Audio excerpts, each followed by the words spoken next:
สวัสดีค่ะเพื่อนๆเคยมีเจอปัญหาวิกพันกันเวลาคอสหรือว่าตอนออกงานไหมคะเราเชื่อว่านี่เป็นปัญหาที่คอสเพลเยอร์แทบทุกคนเนี่ยน่าจะต้องเคยเจอเนาะฉะนั้นในคลิปนี้เราจะมาแนะนำวิธีแล้วก็ทริคในการแก้ปัญหานี้กันนะคะขอโน้ตไว้ก่อนเลยว่านี่ไม่ใช่คลิปสอนแก้พันวิกนะคะแต่เป็นวิธีการเตรียมวิกให้พันกันน้อยลงหรือถ้าพันก็สามารถทำให้กลับมาเรียบตรงได้อย่างไม่ยากเย็นเหมือนปกติ แม้จะเจอลมหรือการสะบัดมาค่ะ เอาละมาเริ่มกันเลยดีกว่า สำหรับในวิดีโอนี้เราขอใช้เป็นวิก60เซนเป็นตัวอย่างในการสาธิตแทนวิกยาวนะคะ เพราะเวลาถ่ายออกมามันจะมองเห็นและดูตามง่ายกว่า เริ่มจากมาทำตัวสเปรย์ที่ทำให้วิกไม่พันกันก่อนนะคะสำหรับใครที่มีน้ำยาแก้พันวิกก็สามารถใช้นั้นแทนได้เหมือนกันค่ะ ส่วนตัวเราขี้เกียจซื้อใหม่บ่อยๆก็เลยใช้วิธีนี้แทน อุปกรณ์ที่ต้องเตรียมก็มีเพียง5อย่างขวดสเปรย์ น้ำ โลชั่นทาผิวที่ชอบ หวี แล้วก็ที่หนีบผม เริ่มจากนำน้ำที่เตรียมไว้ใส่ในขวดสเปรย์ จากนั้นก็นำโลชั่นมาผสม เราใช้ประมาณ 4-6 ปั๊มสำหรับครีมที่ใช้ในคลิปนะคะ แนะนำว่าให้ทดลองเริ่มจากปริมาณน้อยๆก่อน เพราะครีมแต่ละยี่ห้อก็มีส่วนผสมและความมันที่ต่างกัน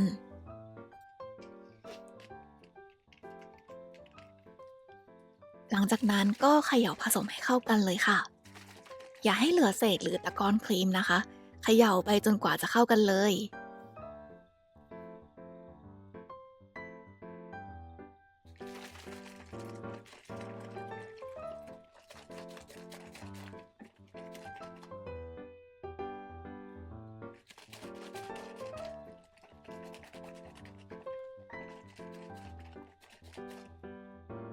พอเสร็จแล้วเราก็แบ่งผมเป็นช่อเล็กๆเพื่อให้สะดวกกับการทำงาน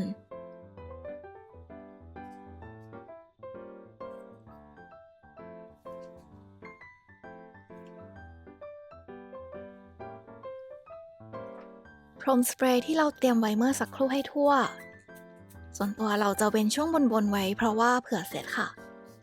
เราไม่ค่อยชอบให้วิกมันลื่นๆเวลาเสร็จผมเท่าไหร่ อย่าลืมพลิกฉีดผมข้างในด้วยนะคะ หลังจากนั้นก็หวีช่อที่แบ่งไว้ พอเช็คว่าไม่ได้มีส่วนไหนที่พันกันเรียบร้อยแล้วก็ใช้ที่หนีบผมหนีบจนกว่าตัววิกจะเกือบแห้งได้เลยค่ะ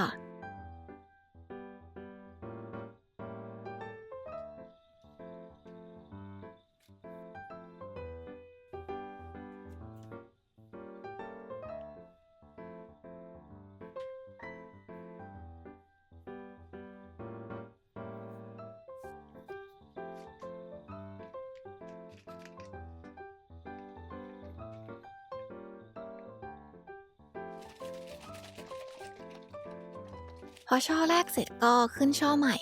และทำซ้ำไปเรื่อยๆ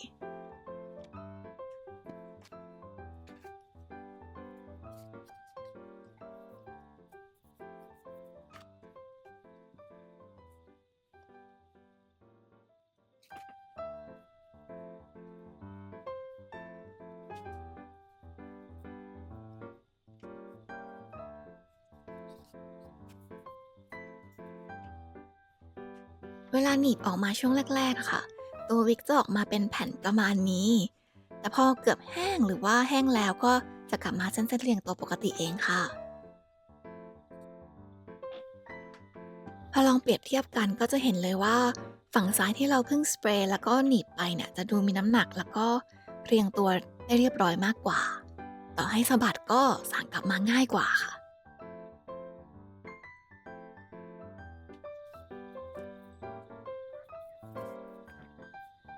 ที่เหลือก็แค่ทำส่วนที่ยังค้างไว้ต่อให้เสร็จค่ะ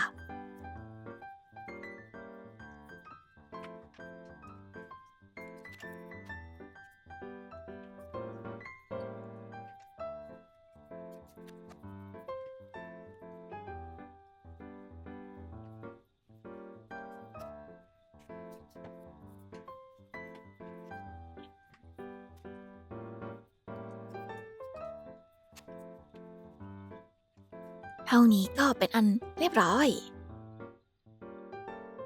เอาล่ะช่วงเวลาแห่งความเป็นจริงเดี๋ยวเราจะลองทดสอบสะบัดวิกนะคะ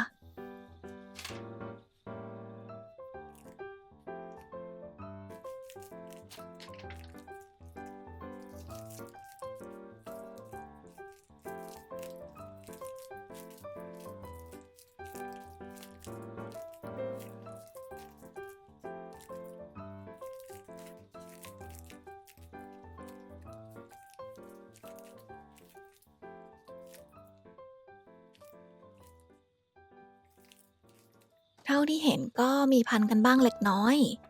แต่รับรองได้เลยค่ะว่าจะสางง่ายกว่าตอนที่ไม่ได้ลงสเปรย์หลายเท่าเลย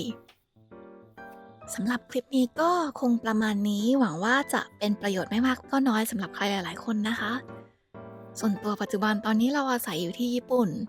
เวลาไปออกงานคอร์สเนี่ยก็จะไม่เหมือนที่ไทยที่สามารถแบบว่าแต่งตัวจากข้างนอกเข้างานได้ ที่นี่คือต้องเข้าไปเปลี่ยนในตัวงานในพื้นที่ที่เขาจัดเตรียมไว้ให้เท่านั้น ซึ่งทริคนี้เนี่ยก็ค่อนข้างต่อชีวิตน้องวิกยาวๆของเราได้มากเลยค่ะ ข้อควรระวังเล็กน้อยเวลาลงสเปรย์หรือว่าน้ำยานะคะก็คืออย่าเพิ่งใช้ที่หนีบตอนที่ผมเนี่ยยังไม่แห้งดี เพราะว่าจะทำให้วิกงอหรือเป็นรอยได้นะคะคือที่ทำไปก็จะเสียหมด แล้วก็โลชั่นที่มีส่วนผสมของน้ำมันเยอะๆเนี่ยจะไม่สามารถใช้ได้นะคะเพราะว่าตัวโลชั่นจะผสมเป็นเนื้อเดียวกันกับน้ำไม่ได้ แล้วก็ควรระมัดระวังไม่ผสมโลชั่นมากจนเกินไปนะคะเพราะว่าจะทำให้วิกเหนียวเหนอะหนะได้ ข้อสุดท้ายที่สำคัญที่สุดเลยนะคะที่อยากจะเมนชั่นไว้ก็คืออย่าเก็บวิกเข้าถุงตอนยังไม่แห้งดีนะคะอย่างน้อยๆควรจะปล่อยให้แห้งสักวัน2 วันหรืออย่างน้อยคืนนึงอะไรอย่างเงี้ยค่ะเพราะว่าถ้าวิกยังชื้นอยู่แล้วเก็บเข้าถุงเนี่ยราอาจจะขึ้นได้ค่ะอันนี้เป็นโบนัสสำหรับเลเยอร์มือใหม่สำหรับวิธีการเก็บวิกยาวนะคะเริ่มแรกแนะนำว่าควรจะรูปผมเข้าด้วยกันก่อนนะคะจะใช้ยางมัดผมหรือเชือกอะไรก็ได้แต่ว่าเราชอบใช้เคเบิลไทยเพราะว่ามันง่ายดี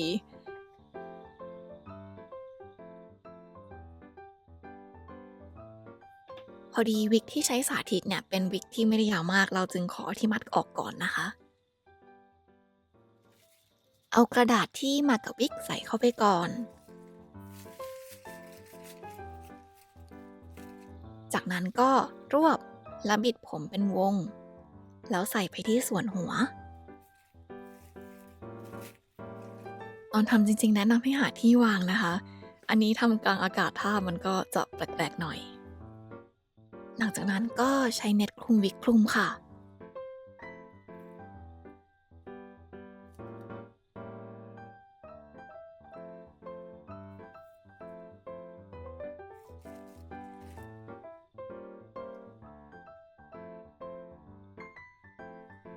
ตามด้วยกรอบกระดาษ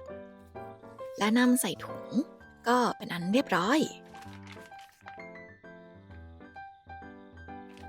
สำหรับคลิปนี้เราก็ขอจบไว้เพียงเท่านี้ ถ้าชอบคลิปนี้ยังไงฝากกดไลค์กด subscribe ไปด้วยนะคะ จะเป็นกำลังใจให้เราทำคลิปต่อๆไปมากเลยค่ะ ขอบคุณและสวัสดีค่ะ